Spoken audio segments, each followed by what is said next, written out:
तीर्थास्पदं शिवगिरिं चिनुतं शरण्यं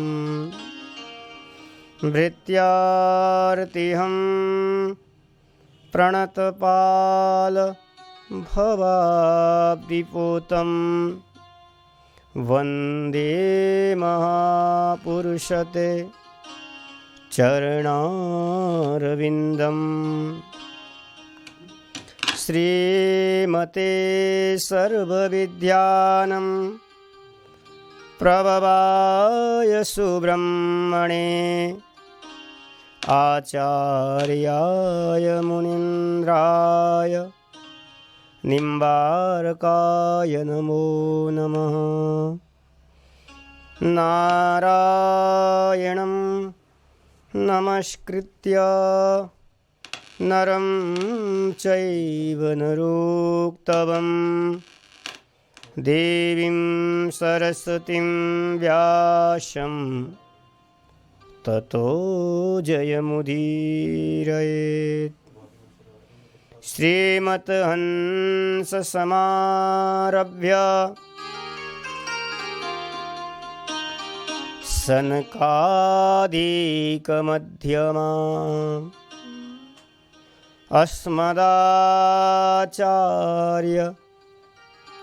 पर्यन्तां वन्दे गुरुपरम्पराम्। युन्ता प्रवेश मम वाचमिमं प्रसुप्ताम् सञ्जीवयत्यखिलशक्तिधरस्वधाम्ना अन्याश्च हस्तचरण श्रवणादीन् प्राणन्नमो भगवते पुरुषाय तुभ्यम्। वागीशायस्य वदने लक्ष्मी यस्य च वक्षसि यस्यास्ते हृदये संवित् तं नृसिंहं भजे। तप्तकाञ्चन गौरांगी राधे वृंदावनेश्वरी वृषभानुसुते देवी प्रणमामि हरिप्रिये। नमो गोभ्य श्रीमतेभ्यः सौरभेभ्य च नमो ब्रह्मसुताभ्यश्च पवित्राभ्यो नमो नमः। यया सर्वमिदं व्याप्तं जगत्स्थावरजङ्गमं तां धेनुं शिरसा वन्दे भूतभवस्य मातरम्। वाञ्छाकल्पतरुभ्यश्च कृपा सिन्धुभ्य एव च पतितानं पावनेभ्यो श्रीवैष्णवेभ्यो नमो नमः। भक्तभक्ति भगवन्त गुरु चतुर्नाम अपुए इनके पदबंधन किए नासत विघ्न अनेक। राधे मेरी स्वामिनी मैं राधे को दास जन्म जन्म है दीजियो श्री वृंदावन की बास।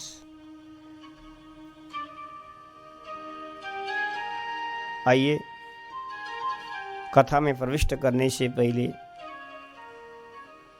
कुछ भगवत नाम का आश्रय लेते हैं।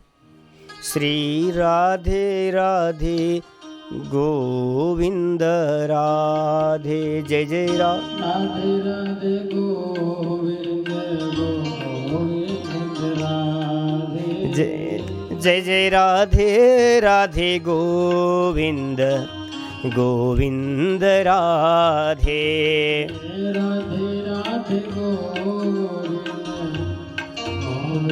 राधे, जय जय राधे राधे गोविंद गोविंद राधे, राधे राधे गोविंद गोविंद राधे, गोपाल राधे गोविंद राधे गोपाल राधे, राधे राधे गोविंद गोविंद राधे, राधे राधे गोविंद गोविंद राधे।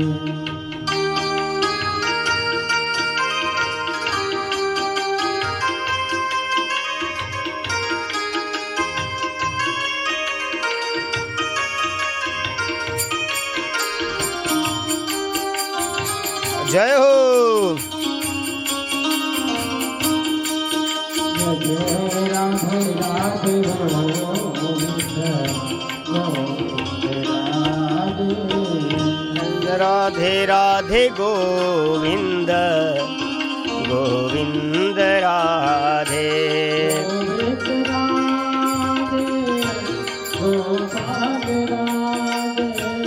गोविंद राधे गोपाल राधे, गोविंद राधे गोपाल राधे, राधे राधे राधे गोविंद गोविंद राधे।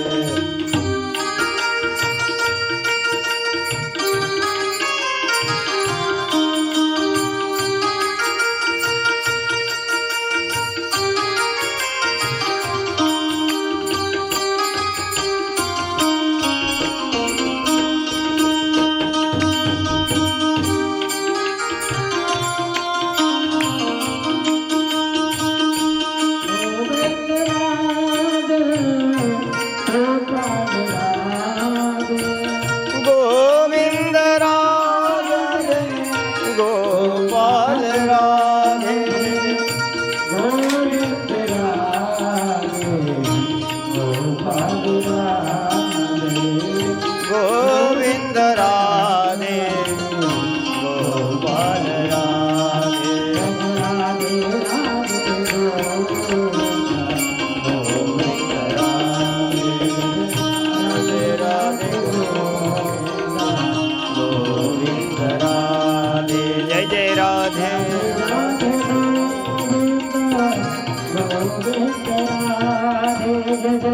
राधे राधे गोविंद गोविंद राधे,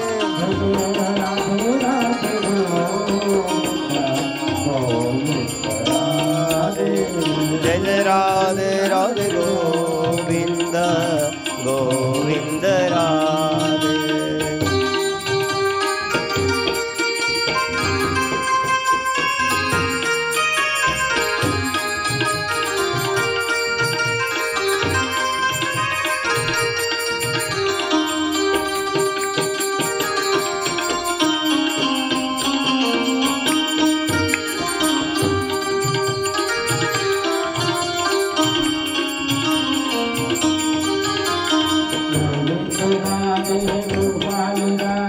गोविंद राधे गोपाल राधे,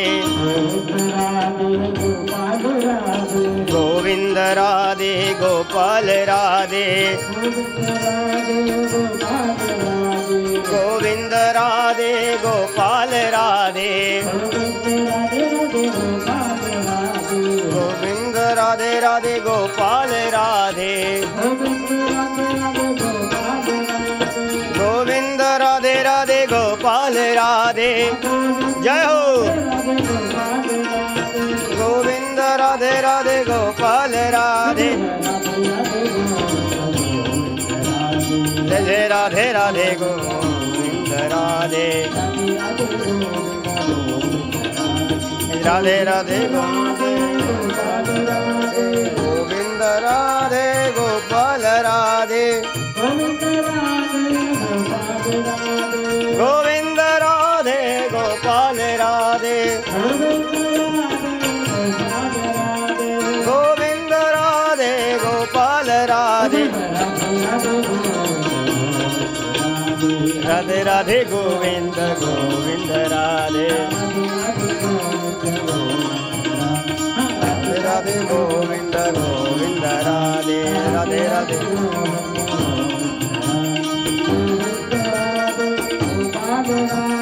गोविंद राधे गोपाल राधे गोपाल राधे गोविंद राधे गोपाल राधे गोविंद राधे गोपाल राधे गोविंद राधे राधे गोपाल राधे राधे राधे गोविंद गोविंद राधे राधे राधे गोविंद गोविंद राधे राधे राधे गोविंद गोविंद राधे राधे राधे गोविंद गोविंद राधे राधे गोविंद गोविंद राधे राधे राधे गोविंद गोविंद राधे गोपाल राधे गोविंद राधे गोपाल राधे गोविंद राधे गोपाल राधे गोविंद राधे गोपाल राधे गोविंद राधे गोपाल राधे राधे गोविंद गोविंद राधे राधे गोविंद गोविंद राधे राधे राधे गोविंद गोविंद राधे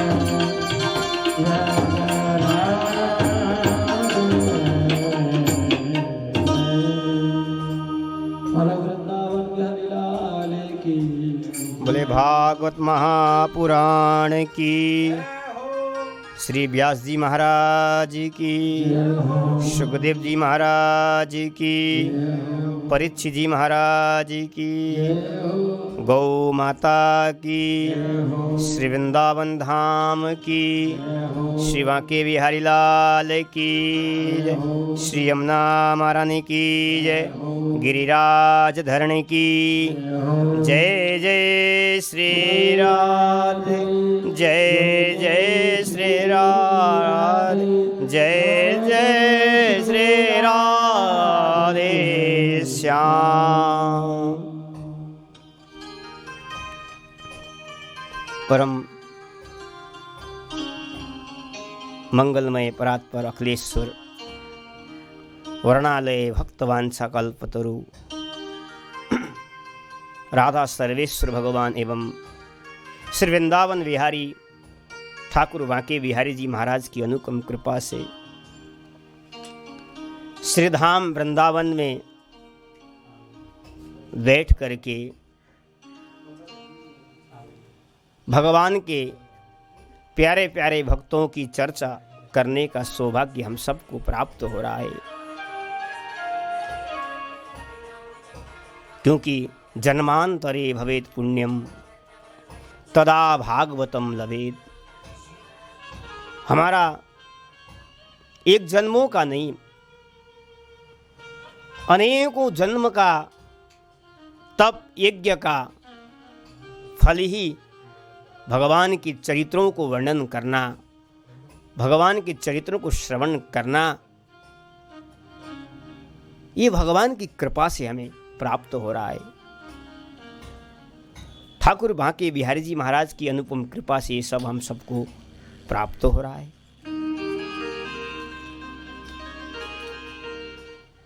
आइए,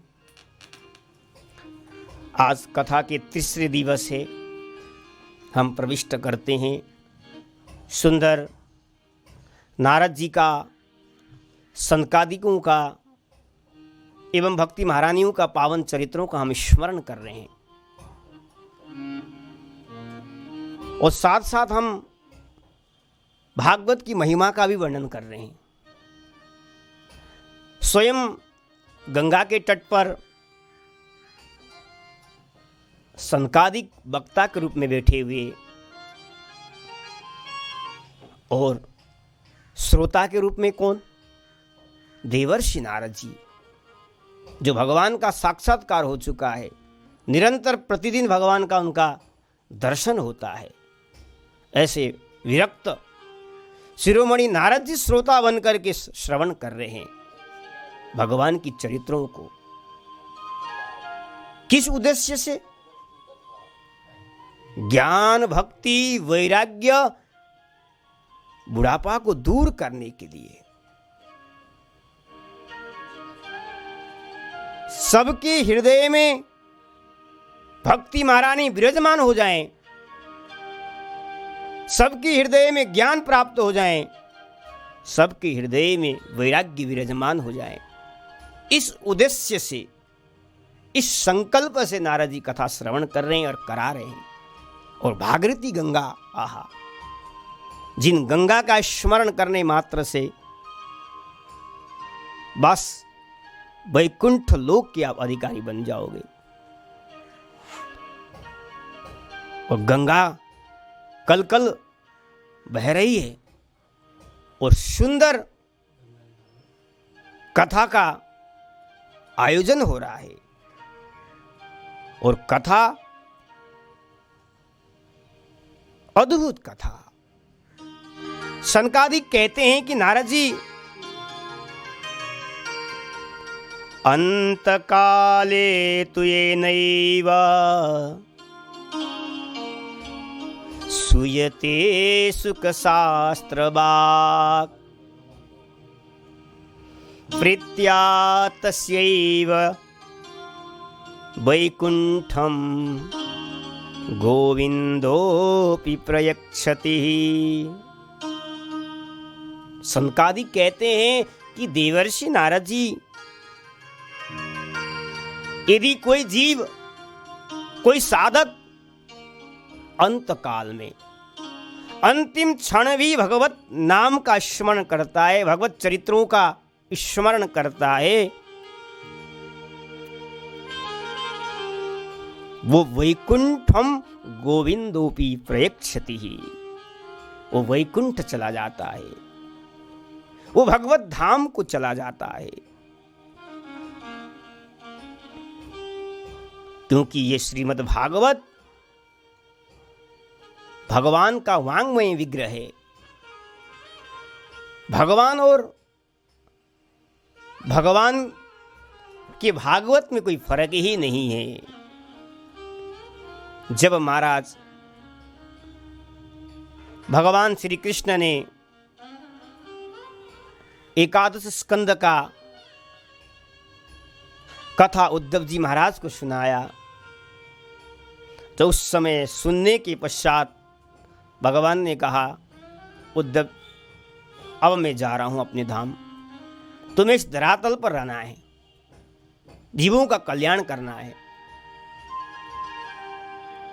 उद्धव जी ने कहा, प्यारे, जब आप चले जाएंगे तो कलयुग का आगमन होगा और लोग बहुत भटकेंगे, उनका उद्धार तो होना अनिवार्य है।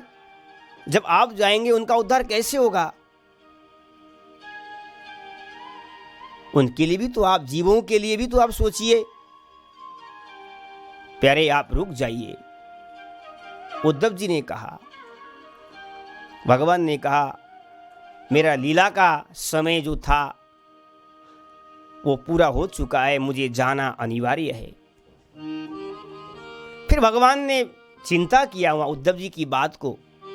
भगवान ने कहा, तुम सही कह रहे उद्धव, आगे कलयुग होगा, कलयुग आने वाला है, उन जीवों पर कृपा करना अनिवार्य है। तो भगवान ने अपना स्वरूप श्रीमद् भागवत में जाकर के भगवान ने एक विग्रह के रूप में समर्पित किया है। स्वकीयं यत् भवेत् तेजस् तत्स भागवते ददात् तिरोधाय प्रविष्टोऽयं श्रीमद् भागवतार्णवम्। कभी कभी भगवान धरातल पर आते हैं जीव पर कृपा करने के लिए, और जब उनका लीला का स्मरण होता है, कभी भगवान क्षीर सागर में चले जाते हैं, वहाँ जाकर के भगवान विराजमान हो जाते हैं।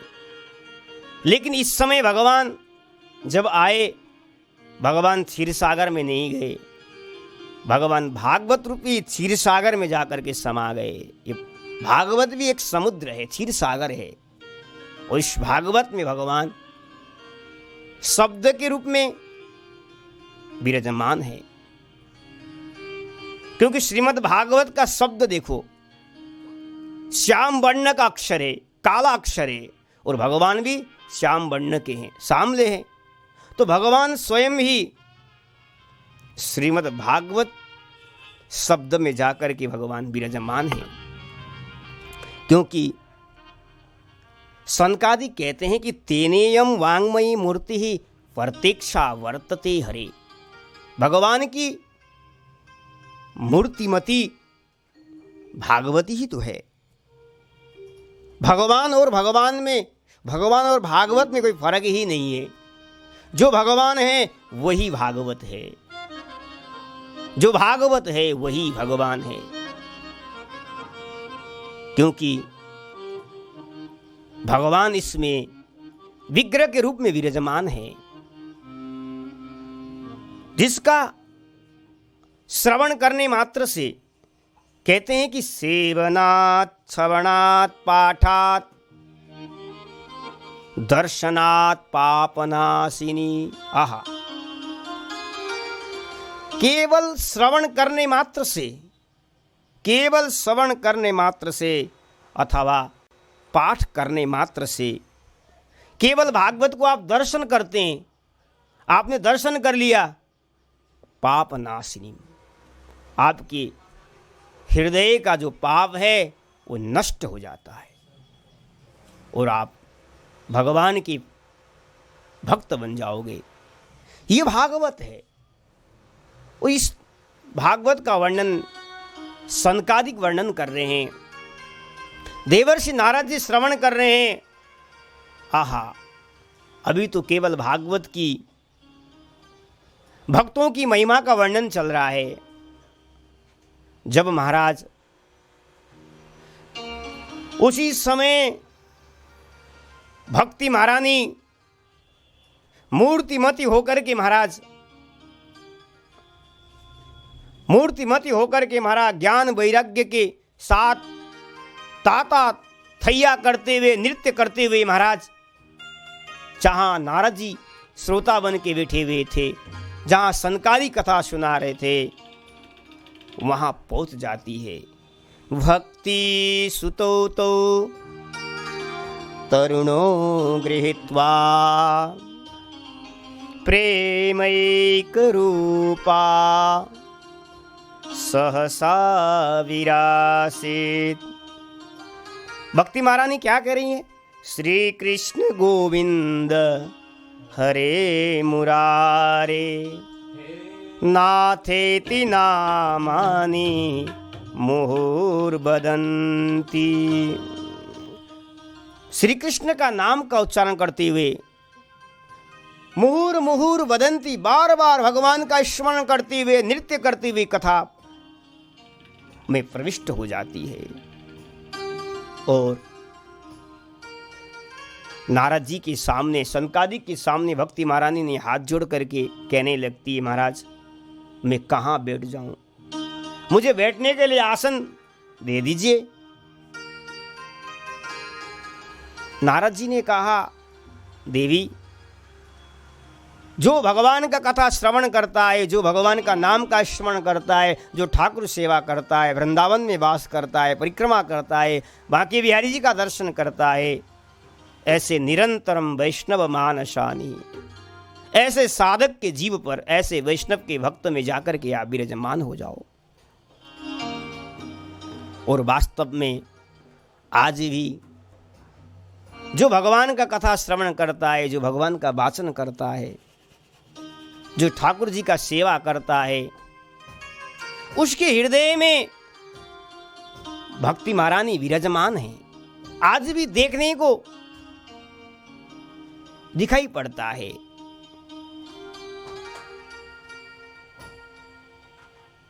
धन्य वही है, इस जगत में वही धन्य है, भले निर्धन ही क्यों ना हो, गरीब ही क्यों ना हो, लेकिन वो धनवान है, वो धन्य है जिसके हृदय में भक्ति महारानी विराजमान है। सकल भुवन मध्ये निर्धनास्तेऽपि धन्या, निवसति हृदि येषां श्रीहरे भक्तिरेकः। हरिरपि निजलोकं सर्वथा तो विहाय, प्रविशति हृदि येषां भक्तिसूत्रोपनद्धः। धन्य वही है जिसके हृदय में भक्ति महारानी विराजमान है। और जहाँ जिसके हृदय रूपी घर में भक्ति महारानी विराजमान हो, सनकादिक कहते हैं देवर्षि नारद जी, हरिरपि निज लोकम सर्वथा तो विहाय। वो हरि, हरतीति हरि, जो सबको चित्त को हरण करता है, वही तो हरि है। और वो हरि अपने लोक क्षीर सागर वैकुंठ गोलोक को छोड़ करके महाराज भक्ति जिसके हृदय में है, उसके हृदय में आकर के हरि भी विराजमान हो जाते हैं। प्रविशति हृदि येषां भक्ति सूत्रोपनद्धः। भक्ति रूपी सूत्र से भगवान भी बध जाते हैं। भगवान को बधने का एक ही कारण है, अगर भगवान को आप बांधना चाहते हो, भगवान को बंधन करना चाहते हो, वो भक्ति रूपी सूत्र होना चाहिए। भक्ति रूपी धागा से भगवान को बांधा जा सकता है, भक्ति रूपी रस्सी से भगवान को बांधा जा सकता है। मैया यशोदा के पास क्या था? भक्ति ही तो था, ठाकुर के प्रति प्रेम था, और मैया ने उस ठाकुर को बांधा और ठाकुर जी स्वयं बध गए। नहीं तो उस परमात्मा को कौन बांध सकता है जो संसार को बांधता है?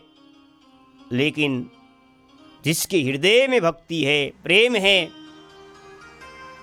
वो भक्त भगवान को बांध देता है। ये भक्ति की प्रभा है, ये भक्ति की महिमा है।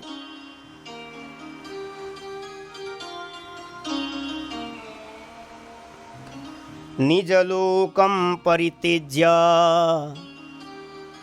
भगवानं भक्तवत्सल। अपने लोक को छोड़ करके आहा भगवान भक्ति के साथ साथ जीव के हृदय में विराजमान हो जाते हैं। इसलिए भगवान का स्मरण करना चाहिए, भगवान का कथा श्रवण करना चाहिए और भगवान की भक्ति करना चाहिए। भगवान को अगर प्राप्त करना चाहते हो आप, तो भगवान की भक्ति में लग जाओ। आप भगवान की गुणानुवाद को गाना चालू कर दो, कथा श्रवण करना चालू करो। देखो भगवान आपके सामने दर्शन देने लगेंगे आपको। ये भक्ति की महिमा है। भक्ति से ही कलयुग में भगवान को प्राप्त कर सकता हूं, और कोई साधन नहीं है। जिसके हृदय में भक्ति हो, भगवान विराजमान हो जाते हैं।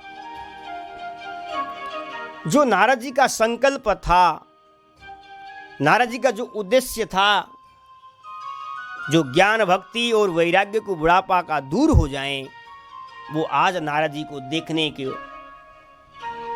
मिल गया। अभी कथा का प्रसंग ही चल रहा था। अभी केवल भागवत की महात्माओं का चर्चा चल रहा था, भागवत की महिमा का वर्णन हो रहा था, भक्तों का महिमा का वर्णन चल रहा था।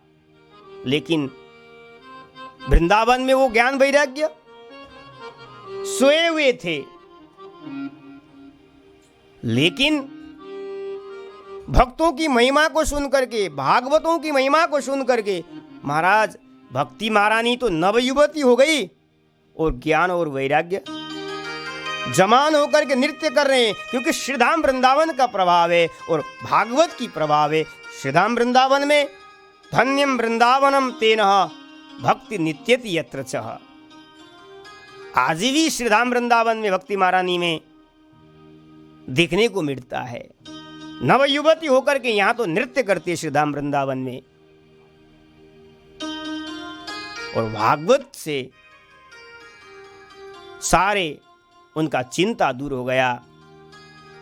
शनकादिक कहते हैं कि नारद जी, आपने भागवत की कथा को चमत्कार तो देख ही लिया, और अब कोई सुनना चाहते हो तो आप बताओ, मैं तुझे बताऊंगा, तुम्हें बताऊंगा। नारद जी ने कहा, ज्ञान भक्ति वैराग्य का बुढ़ापा तो दूर हो गया, लेकिन कोई पापी व्यक्ति भी, जीव भी, जिन्होंने निरंतर पाप किया हो, वो भी अगर कथा श्रवण करे, उसका भी उद्धार हो जाएगा। नारद जी की शब्द को सुनकर के सनकादिक कहते हैं कि ये प्रश्न ही गलत है। कितना भी दुराचारी ही क्यों न हो, कितना भी पापी ही क्यों न हो, यदि श्रीमद् भागवत का श्रवण करता है, भक्तों का श्रवण करता है, भक्तों का चरित्र श्रवण करता है, वो अवश्य ही भगवान का कृपा पात्र बन जाएगा। उसका भी उद्धार हो जाएगा, वो भी भगवत धाम को चला जाएगा। अगर आपको विश्वास नहीं है तो मैं कुछ आपको इतिहास सुनाने जा रहा हूं, जिसके सुनने से पाप हानि प्रजायते। जिन चरित्रों का श्रवण करने से, जिन इतिहास को श्रवण करने मात्र से आपका पाप प्रक्षालन हो जाता है। अब यहां सनकादिक देवर्षि नारद जी को आत्मादेव पंडित जी महाराज का पावन चरित्र स्मरण करते हैं। आत्मादेव भी भगवान के पावन भक्त है। श्री देवर्षि नारद जी कहते हैं, आत्मादेव महाराज के पावन चरित्र आप हमें सुनाइए।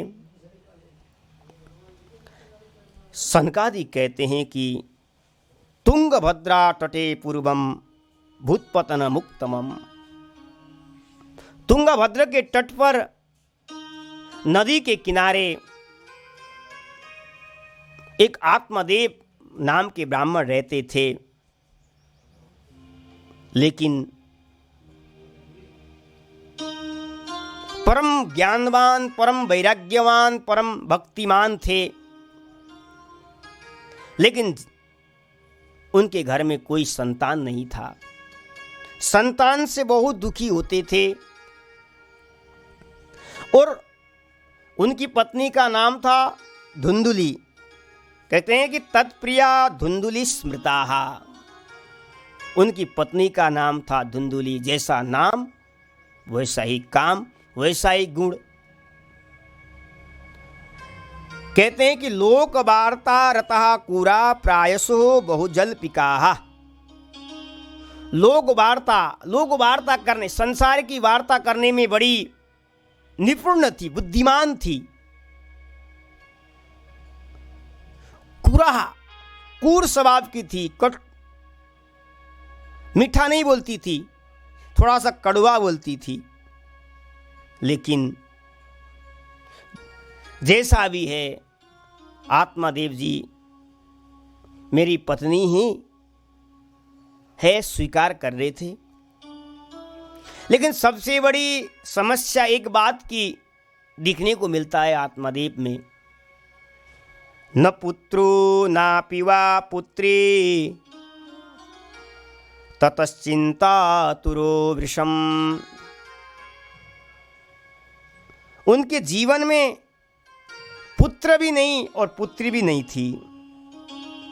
ततश्चिंतातुरो वृषम, उनको इस चिंता था कि मेरे घर में पुत्र नहीं है, मेरे घर में पुत्री नहीं है, संपत्ति बहुत है, खाने वाला कोई नहीं है। बहुत बड़े बड़े यज्ञ किया पुत्र प्राप्ति के लिए, लेकिन उनके जीवन में पुत्र प्राप्त नहीं हुआ। दुखी होकर के महाराज अपने प्राण को समर्पित करने का भाव से, प्राण को छोड़ने का भाव के कारण से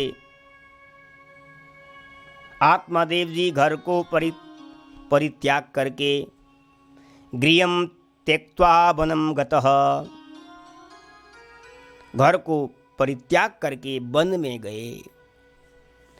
और वन में जाकर के उन्होंने जल पिया। जल पी करके दुखी मन से बैठे हुए थे।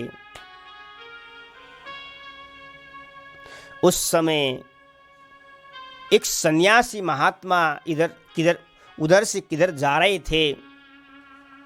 तो महात्मा ने, सन्यासी ने देखा कि एक ब्राह्मण दुखी मन से बैठा हुआ है, क्या कारण है, कुछ पूछना चाहिए। संतों का काम है संसारी जीवों को दुख को दूर करना।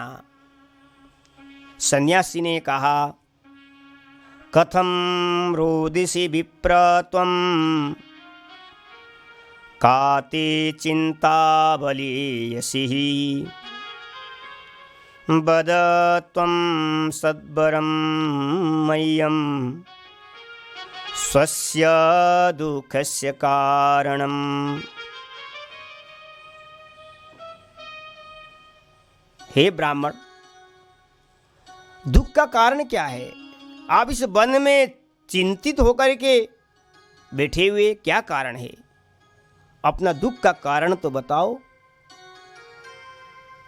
मैं आपका दुख दूर कर भी सकता हूं। आप दुख का कारण बताइए। विद्वानों को भी 3 बात का चिंता होता है हमेशा। कितनी भी बड़ा विद्वान ही क्यों ना हो जीवन में, लेकिन उसके जीवन में 3 चिंता दिखाई पड़ता है। एक तो धन का, एक पुत्र का और एक प्रतिष्ठा का। ये 3 बड़े से विद्वान को भी चिंता दिखाई पड़ता है। और आत्मादेव जी भी बड़े विद्वान थे, इनके जीवन में भी 3 चिंता, धन पुत्र प्रतिष्ठा, ये विद्वानों में भी दिखने को मिलता है। ब्राह्मण ने कहा, महाराज मेरा दुख का कारण एकमात्र है, धिक जीवितं प्रजाहीनं धिग्गृहं च प्रजां विना धिग्धनं चानपत्यस्य धिक्कुलं संततिं विना।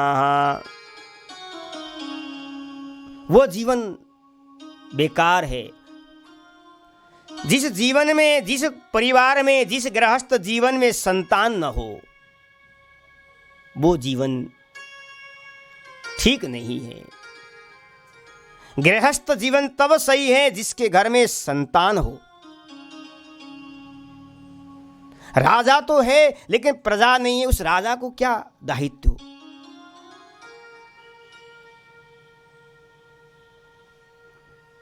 गृहस्थ है लेकिन धन नहीं है, उस गृहस्थ का क्या काम। इसलिए गृहस्थ जीवन में संतान होना भी अनिवार्य है। ब्राह्मण ने कहा मेरे पास तो सब कुछ है महाराज जी, धन वैभव प्रतिष्ठा सब कुछ है, लेकिन चिंता एकमात्र है। मेरे जीवन में आज 88 वर्ष का उम्र हो चुका है, संतान नहीं है। मैं संतान नहीं होने के कारण से दुखी हूं महाराज। चाहे पुत्री हो चाहे पुत्र हो, मेरे जीवन में एक भी संतान होता मैं चिंता नहीं करता। लेकिन महाराज सब कुछ होने के बाद भी कुछ नहीं है मेरे पास, इसलिए मैं चिंता कर रहा हूं।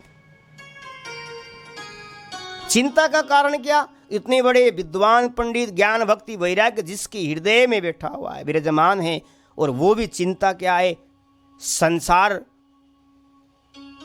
संसार में पुत्र की प्राप्ति के लिए चिंतित है, भगवान की प्राप्ति के लिए चिंता नहीं है। इस संसार में पुत्र हो जाए, चिंता इस कारण का है। अगर विद्वान ही ऐसी नाशवान वस्तुओं को चिंता करे तो आगे संसारियों का क्या हाल होगा। सन्यासी ने कहा महाराज देखो आप तो बड़े विद्वान लगते हो, मैं आपको प्रमोशन नहीं दे रहा हूं, लेकिन मैं अपने अनुभव की बात आपको बोल रहा हूं। मुंचा ज्ञानम प्रजारूपम वलिष्ठा कर्मणो गति विवेकम तु समासाध्य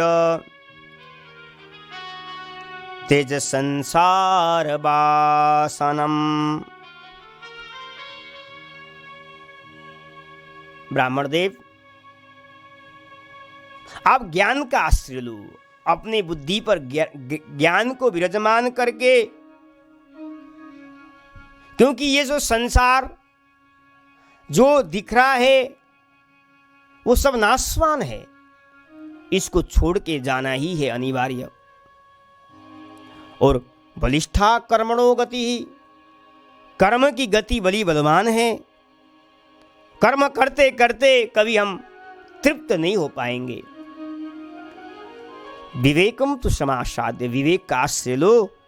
और तेज संसार वासनम, संसार का वासना, संसार का आसक्ति, राग देश, संसार के प्रति जो प्रेम है परिवार के प्रति, उसको नष्ट करो। अपना विवेक से काम करो, भगवान का स्मरण करो, भगवान का नाम जप करो, कथा श्रवण करो, इसी में ही आनंद है महाराज। पुत्र और पुत्री के चक्कर में मत पड़ो,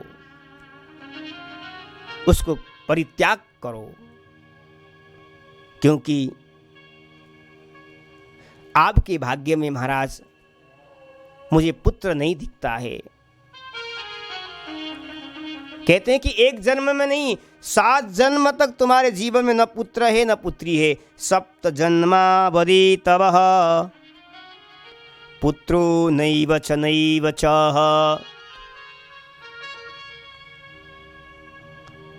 सात जन्म तक तुम्हारा, एक जन्म की बात नहीं करता हूं मैं, 7 जन्म तक तुम्हारे जीवन में पुत्र नहीं है न पुत्री नहीं है।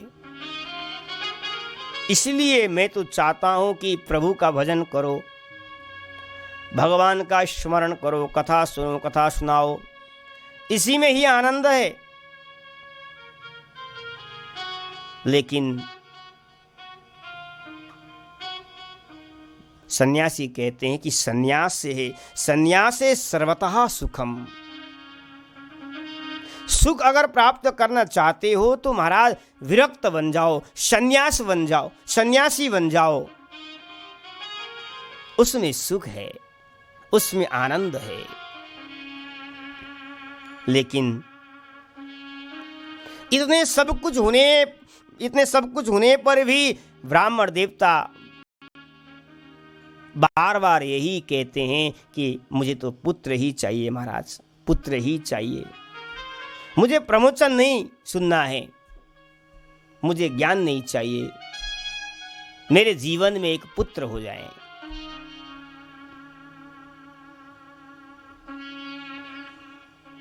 ब्राह्मण बार बार कहते हैं, देखो महाराज, आपने मेरे एक जन्म की नहीं 7 जन्म की भाग्य भी आपने देख लिया।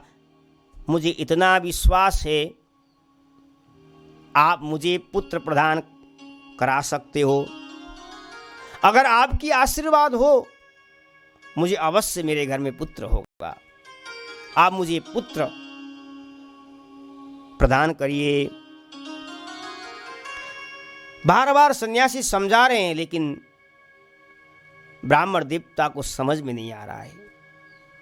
ब्राह्मण ने कहा, महाराज अगर आप मुझे आशीर्वाद प्रदान नहीं करेंगे पुत्र प्राप्ति का, मैं अपना प्राण आपके चरणों में मैं न्योछावर कर दूंगा और आपको ब्राह्मण हत्या का दोष आपको लगेगा। सन्यासी जी ने विचार किया, गड़बड़ हो जाएगा। ब्राह्मण के दुख को दूर करने के लिए सन्यासी ने अपने झोली से एक फल आत्मदेव जी महाराज को प्रदान किया और कहा कि देखो ये फल मैं तुमको दे रहा हूं, ये फल ले जा अपनी धर्मपत्नी को खिला देना। अगर भगवान चाहे आपके घर में संतान होगा, लेकिन ध्यान रखना फल खाने के पश्चात आपकी धर्मपत्नी नियम सदाचार अनिवार्य है। अगर नियम सदाचार में आपकी धर्मपत्नी रहेगी तो कहते हैं कि आपके जीवन में वर्षा अवधि, वर्ष के अंतिम क्षण में आपको, एक वर्ष के अंतिम समय में आपके घर में सुंदर बालक का जन्म होगा। संत ने फल दिया और आशीर्वाद भी प्रदान किया।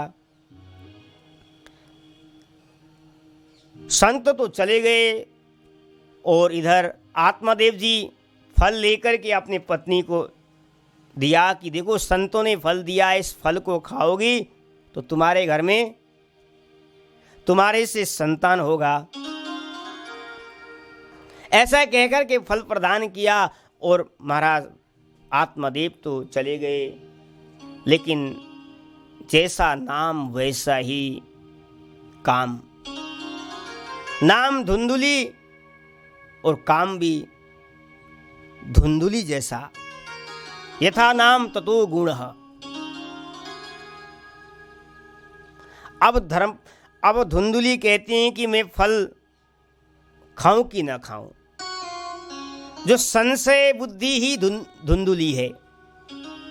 जीवन में क्या करे या क्या ना करे, इसी का नाम ही धुंधुली है। धुंधुली का भी ऐसा ही स्वभाव था, क्या करें या क्या ना करें। कभी विचार करती हैं कि मैं फल खाऊंगी तो महाराज मैं गर्भ अवस्था हो जाएगा, तो फिर घर का काम कैसे होगा। मैं फल खाऊंगी तो अगर कहीं डाकू, भूकंप आ गया तो सब लोग तो भाग जाएंगे, मैं कैसे भागूंगी? फल खाऊं कि न खाऊं, विचार कर रही है। उसी समय उसकी बहन आ गई और बहन को धुंधुली ने सारी कथा सुनाई। उसकी बहन ने कहा, देखो तुम्हारे घर में कोई संतान नहीं है और मेरे घर में बहुत सारे संतान हैं, लेकिन संतान तो है मेरे घर में, लेकिन धन नहीं है। लेकिन आपके घर में धन है लेकिन संतान नहीं है। मैं चाहती हूँ कि मैं अभी गर्भवती हूँ, मैं अपना बालक तुम्हें प्रदान करूँ और तुम उस बालक को अपने पति देव को दिखा देना कि मेरा पुत्र हो गया और कुछ धन मुझे दे देना। इधर धुंधुली भी और धुंधुली का बहन भी एक हो गए और दोनों ने यही विमर्श विचार किया, चलो यही काम करते हैं। और समय आया तो महाराज उसकी बहन ने महाराज पुत्र लेकर के धुंधुली को दिया और आत्मदेव को दिखा दिया कि मेरे गर्भ से संतान हो गया,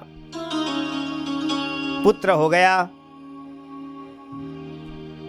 अब आत्मदेव बेचारे भोले भाले पंडित, पूरा रहस्य उनको पता ही नहीं।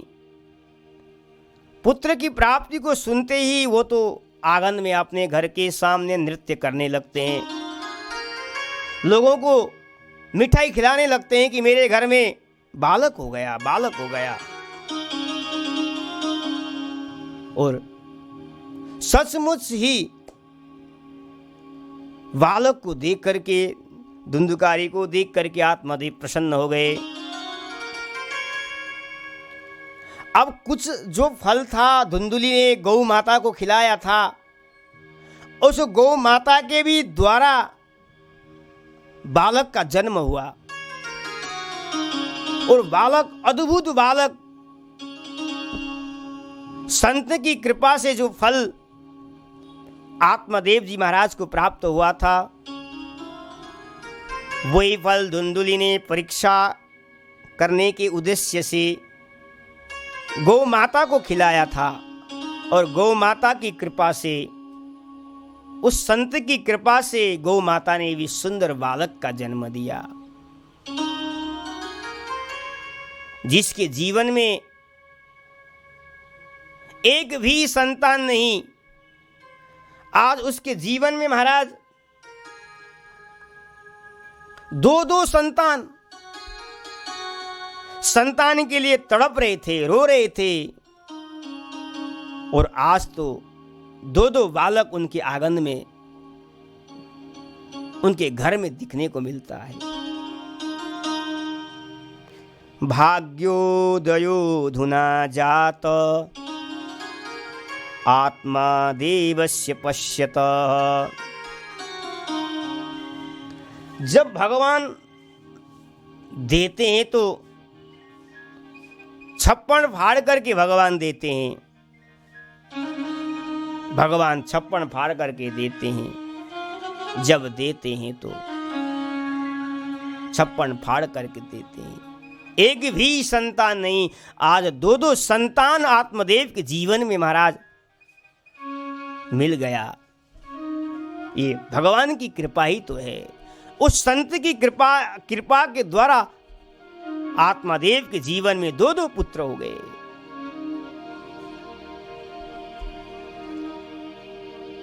और दोनों बालक महाराज, समय आया, दोनों बालक का नामकरण करने का समय आया।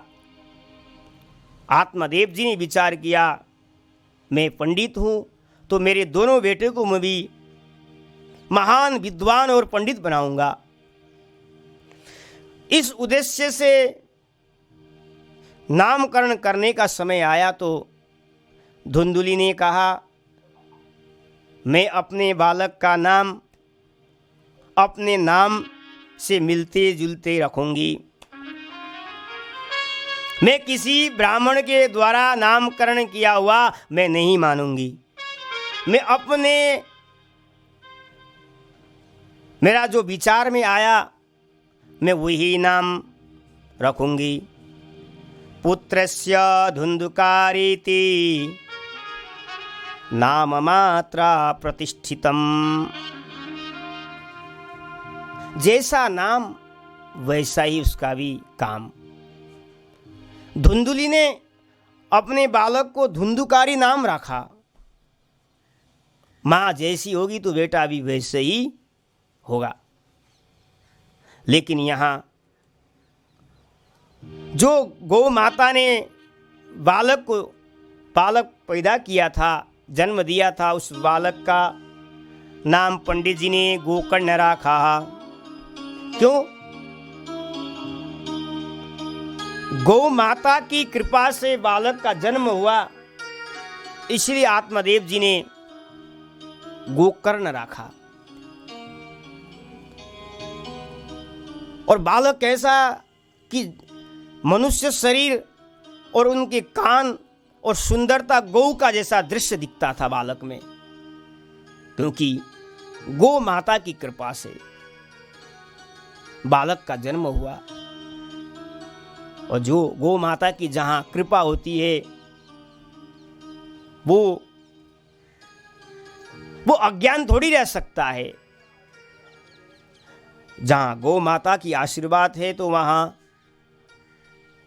गोकर्ण पंडितो ज्ञानी धुंधुकारी महाखल। गो की कृपा से, आशीर्वाद से गोकर्ण जी महाराज बड़े विद्वान बन गए। और आज भी महाराज गौ की महिमा तो अनंत है। जो गौ सेवा करता है, गौ को खिलाता है, सारे देवी देवताओं को भर पोषण करने का फल आपको प्राप्त हो जाएगा। गौ की कितनी महिमा है। जिन गौ को ठाकुर जी ने स्वयं पीछे पीछे घूमते हुए गौचारण किया है, आज वही गौ माता की कृपा से महान विद्वान पंडित जी के घर में गोकर्ण का जन्म होता है। ये गौ की कृपा, ये संत की कृपा। लेकिन महाराज जो धुंधुली अपने बहन से जो बालक लिया था, वो बालक तो महाराज महाखल हो गया। जैसा माँ वैसा ही पुत्र बन गया। क्या कहें। बड़ा दुष्ट स्वभाव का पुत्र पैदा हो गया। और छोटे छोटे बालकों को महाराज पकड़ करके कुएं में डाल देता था, घर में चोरी करता था, लोगों को मारता था, पीटता था। और सब दुखी होकर के प्रजा लोग गांव के सारे ब्राह्मण देवता को आकर के बताते हैं। लेकिन ब्राह्मण देवता अपने पुत्र को समझाते तो थे, लेकिन धुंधुकारी समझने वाला नहीं था। जीवन में पुत्र वही है। पुत्र किसको कहते हैं? पुत्र वही है जो अपने अच्छे अच्छे कर्मों के द्वारा अपने पिता को प्रसन्न रखे, वही तो पुत्र है। यह पीड़येत सुचरिते पितरम स पुत्रः। सुंदर सुंदर अपने चरित्रों से, कर्मों के द्वारा अपने माता पिता को प्रसन्न रखे, वही तो पुत्र है। लेकिन धुंधुकारी ने तो अपने माता पिता पर ही अत्याचार करने लगा। अपने माता पिता को ही पीटने लगा। बहुत दुखी हुए आत्मादेव। दुखी पहले भी थे महाराज, पहले दुख था, एक दुख था घर में संतान नहीं है। अब दुख 2 गुना बढ़ गया। पुत्र है लेकिन नालायक है, दुराचारी है। इसलिए अगर पुत्र न हो वही भाग्यशाली है, लेकिन पुत्र होने पर भी अगर बालक दुराचारी हो जाएं तो वो भाग्यशाली नहीं है। वो अपने को कर्महीन समझेगा। बहुत दुखी हुए। कुपुत्रो दुखदायक। भागवत का कहना है कुपुत्रो, जो कुपुत्र होता है वो दुखदायक है, दुखों को बढ़ाने वाला है। दुखी होकर के बैठे हुए थे, रो रहे थे, क्या करे। संतों ने समझाया था पहले, महाराज पुत्र और पुत्री के चक्कर में मत पड़ो, सन्यासी बन जाओ, भगवत स्मरण करो, कथा सुनो, कथा सुनाओ, उसी में ही आनंद है। लेकिन ज्ञान सबको समझ में नहीं आता। संसार का माया, संसार का अज्ञानता बुद्धि पर बैठा हुआ है, इसलिए समझ में नहीं आता महाराज। बहुत दुखी थे। उस समय गोकर्ण महाराज घूमते घूमते अपने घर में आए। घर में आकर के देखा तो पिताजी दुखी होकर के रुदन कर रहे हैं, रो रहे हैं। क्या बात है पिताजी, आप क्यों रो रहे हैं? दुख का कारण आप बताइए। आत्मादेव जी ने कहा, महाराज क्या कहूं, पुत्र का चरित्र को देख करके मैं बहुत दुखी हूं। अब मैं कहां जाऊं, कहां जाकर के प्राण को समर्पित करूं? मुझे कोई रास्ता ही नहीं दिखाई पड़ रहा है। बेटा तुम तो बुद्धिमान हो, ज्ञानवान हो, तुम ही रास्ता बताओ, तुम ही रास्ता बता सकते हो। गोकर्ण जी ने सुन करके कहा, पिताजी संसार के लिए, संसार के वस्तुओं के लिए आप दुखी? आहा, क्योंकि असार खलु संसारो दुख रूपी विमोहकः। ये जो संसार में जो भी दिख रहा है ये असार है, आज है कल नहीं है। दुख रूपी विमोहकः, ये दुख रूपी संसार है। अगर आप सुत कस्य धनम कस्य स्नेहवान जलते निशम। जीवन में किसका पुत्र, किसका धन, किसका पत्नी, ये सब तो नाशवान है, यहीं छोड़ करके जाना पड़ेगा। इस संसार की वस्तुओं को प्राप्त करने के उद्देश्य से आप दुखी मत हो, सब कुछ छोड़ जाओ। सुख तो संसार में है ही नहीं है पिताजी। सुख तो केवल मुनेरे कांत जीविना,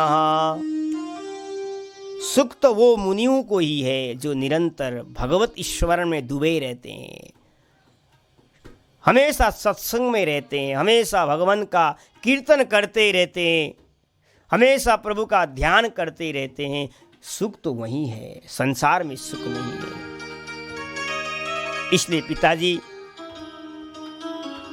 मैं तो चाहता हूं कि आप इस संसार को परित्याग करके, घर वैभव को परित्याग करके भगवान का भजन में लग जाइए, क्योंकि सुख राजा को भी नहीं है। न चंद्रस्य सुखम किंचिन न सुखम चक्रवर्तिनः। इंद्र को भी सुख नहीं है, चक्रवर्ती राजा को भी सुख नहीं है, वो भी दुखी है। दिखने में तो हम लगता है कि राजा है, सुख होगा, लेकिन सुख नहीं है वहां, वो भी दुखी है। सुख तो वही है जो भगवान का शरणागति हो चुका है, जो भगवान के नाम में डूब चुका है, भगवान का नाम का स्मरण करता हो, वही सुखी है, वही धन्य है, वही भाग्यशाली है। मैं तो चाहता हूं पिताजी, आप भी भगवान का भजन कर दीजिए। ठाकुर बांके बिहारी जी महाराज की कृपा से आज हमने कथा के 30 दिन में विराम किया और हमने सुंदर आत्मदेव जी महाराज का पावन चरित्र को वर्णन किया, गोकर्ण जी महाराज जी का। इस तरह से निरंतर प्रतिदिन हम श्रीधाम वृंदावन में बैठे बैठे आपको 31 दिन तक श्रवण कराएंगे और आप निरंतर प्रतिदिन कथा का श्रवण करते हुए यही संदेश है कि भगवान का नाम, भगवान का जाप घर बैठे आप स्मरण करें, यही हमारा संदेश है। और जल्दी से भगवान हम सब पर कृपा करेंगे। ऐसा कहते हुए अपनी वाणी को मैं यहीं से विराम करता हूँ। कल पुनः फिर हम इसी समय अपनी कथा को लेकर के उपस्थित हो जाएंगे। श्री वृंदावन बिहारी लाल की जय।